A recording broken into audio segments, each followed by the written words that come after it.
नमस्कार. सुमनसूद फाउंडेशन आयोजित जगज्योती विश्वरत्न महात्मा बसवेश्वर महाराज यांच्या जयंतीनिमित्त काव्यलेखन स्पर्धेसाठी मी स्वाती गुरव कविता सादर करते. माझ्या कवितेचं नाव आहे आज जन्म. बेफाम उन्मादाची कितीतरी प्रतीकं आणि गळून पडलेली कितीतरी अस्तर दिसू लागतात आपल्याला हॉस्पिटलच्या मागच्या केरात. बेफाम उन्मादाची कितीतरी प्रतीकं आणि गळून पडलेली कितीतरी अस्तर दिसू लागतात आपल्याला हॉस्पिटलच्या मागच्या केरात.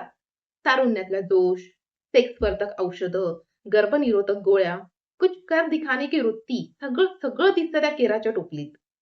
अजून काय असतं त्या केराच्या टोपलीत? तर भविष्य न पाहिलेला गर्भ, अधांतरी अडकून पडलेलं एक बाईपण, विना तक्रार यातून बाहेर पडणारा तरुण बाप आणि असंच बरंच काही. आपल्या सोशल मीडियाच्या गप्पा, आपल्या पुढारलेपणाची जाणीव, आधुनिकतेच्या वावड्या, मेट्रो ट्रेन, चंद्रयान, MMRDA चा प्रकल्प सगळं सगळं त्यांच्या व्याख्यान सकट जाऊन बसतं त्यात.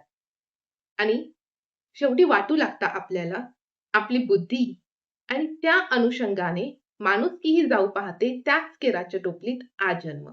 धन्यवाद.